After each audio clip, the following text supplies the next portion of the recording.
Does the Lydian dominant scale sound a bit mysterious to you?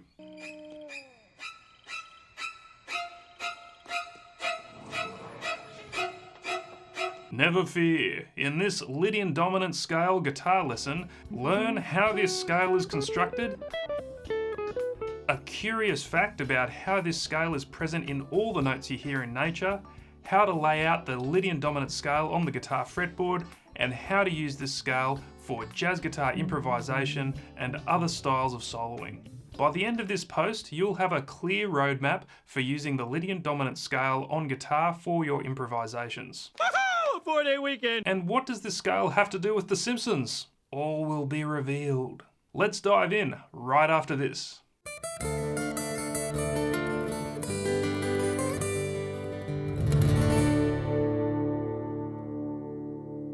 Hi, I'm Greg O'Rourke from Fret Dojo, where I teach you how to play jazz guitar and take your playing to the next level. If you're new here, make sure you click that subscribe button, and to get the PDF download and backing tracks of the scale patterns and exercises that I'm going to show you today, you can find a link to everything in the description box below this video. Let's begin by talking about how the Lydian dominant scale is constructed. To construct the Lydian dominant scale, we can follow the following formula. Let's use C as the root for this example. 1, 2 or 9, 3, sharp 4 or sharp 11, 5, 6 or 13, flat 7.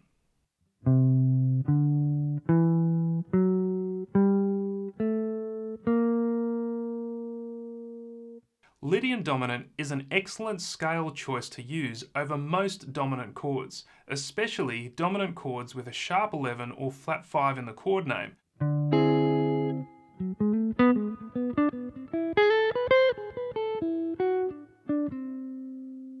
Let's discuss 3 ways of understanding this scale. Firstly, why is the scale called Lydian dominant? Notice how the name may remind you of another scale, the Lydian mode. Both the Lydian and Lydian dominant scales are nearly identical, sharing the same characteristic sharpened 4th degree, which you could call the sharp 11. Our friend Lydian dominant shares 6 out of 7 notes with the Lydian mode, all except the flattened 7th at the end. That flat 7 note explains the dominant word in the scale name Lydian dominant. Here's why. The flat 7 note is the characteristic interval of dominant chords. And actually, this scale is sometimes referred to as the Lydian flat 7 scale. So, a good way to think of this scale is to take the Lydian mode and lower the 7th note 1 semitone or 1 fret. I really like this method because if you already know the Lydian mode, it's easy to understand. But let's cover some other interesting ways to understand this scale. A useful way of looking at the Lydian dominant scale is as the 4th mode of the melodic minor scale. Confused? Let me explain. Let's take A melodic minor as an example. Play this scale from the 4th degree and treat this note as the root note, and voila! You now have a Lydian dominant scale. This is great news if you've already mastered the melodic minor scale. An example. Let's say the band is playing a vamp on a D7 chord.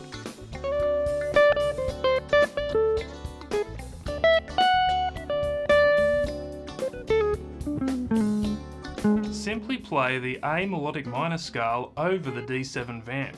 Although you're thinking A melodic minor, it will result in a D Lydian dominant sound over that chord. If you understand a scale as a set of chord tones, you can clearly see how each note in the scale relates to the chord you are soloing on.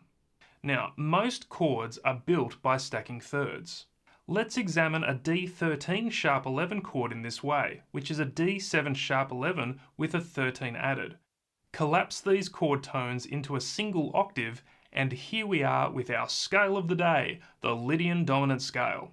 Interesting fact, the Lydian dominant scale has a direct relationship to the overtone series, the naturally occurring resonance in nature when a fundamental tone is sounded. If you approximate the harmonic series to the nearest semitone, overtones 8 through 14 precisely spell out Lydian dominant, so this scale is sometimes referred to as the acoustic scale or overtone scale. It's pretty interesting to think that every note you hear has Lydian dominant hidden mysteriously within those vibrations. Mostly everyone on the planet would be intimately familiar with the sound of Lydian dominant in its pure form. Why? It's the main scale used in the theme of one of the most iconic TV shows of all time. The Simpsons.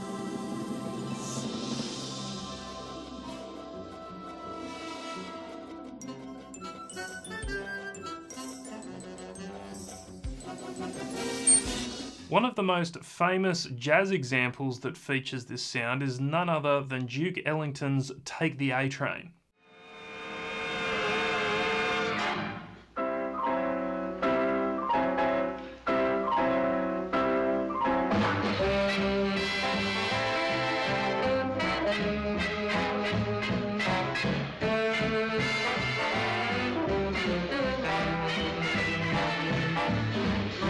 So now let's get to the juicy bit, how to play the Lydian dominant scale on the guitar. Let's cut to a close-up now to learn a few different ways to navigate this scale.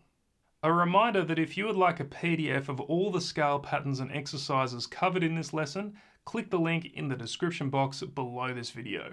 A good place to start is to learn to play this scale on a single string. This gives you a feel for the distance between each note. Run the scale up and down and then just improvise little melodies by ear. This should help you connect what you see with what you hear and avoid thinking too much. So try it out over a D7 drone like this.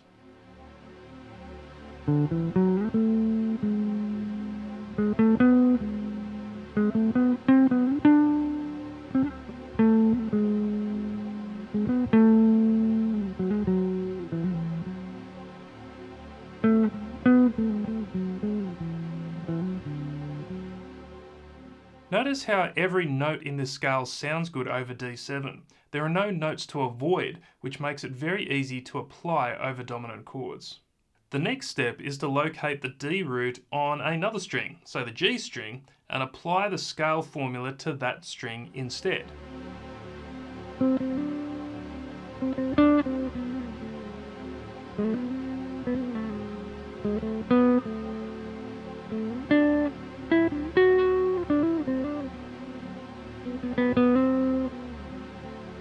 You can rinse and repeat this exercise for the remaining strings.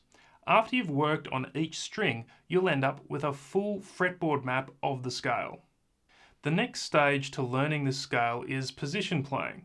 A position is all the notes you can play without shifting your whole hand up or down the neck. Something important, it's overkill in the beginning to try to memorize every different box position pattern of the Lydian dominant scale.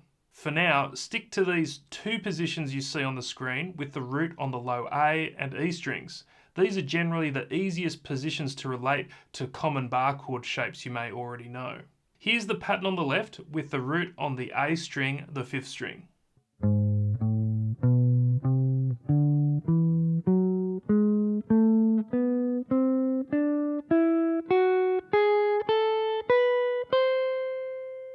And here's the pattern on the right with the root on the E string, the 6th string.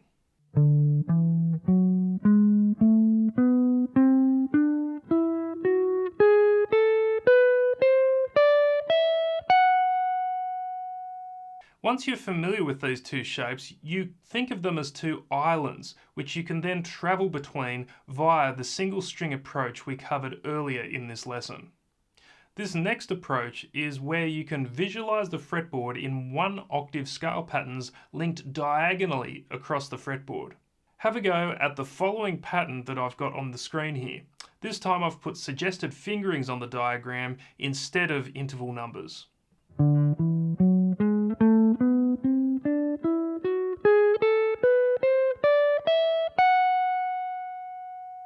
You can also do a very similar pattern starting with your root note on the 6th string. And this is what is on the screen here. We've got the root note as the G on the 6th string now. So this would make this scale G Lydian dominant. And you can see that the scale pattern is very similar to the previous pattern that I showed you with D Lydian dominant. Let's have a go at this scale pattern now.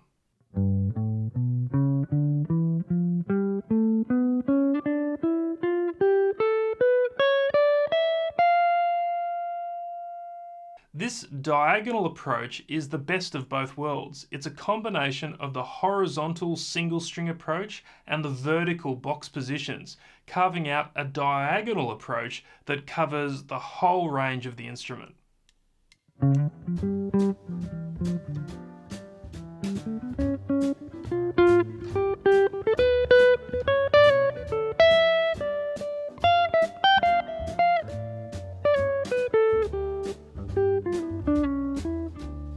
It's also a good method as most of the one octave patterns are very similar, which helps for easy memorization of the scale.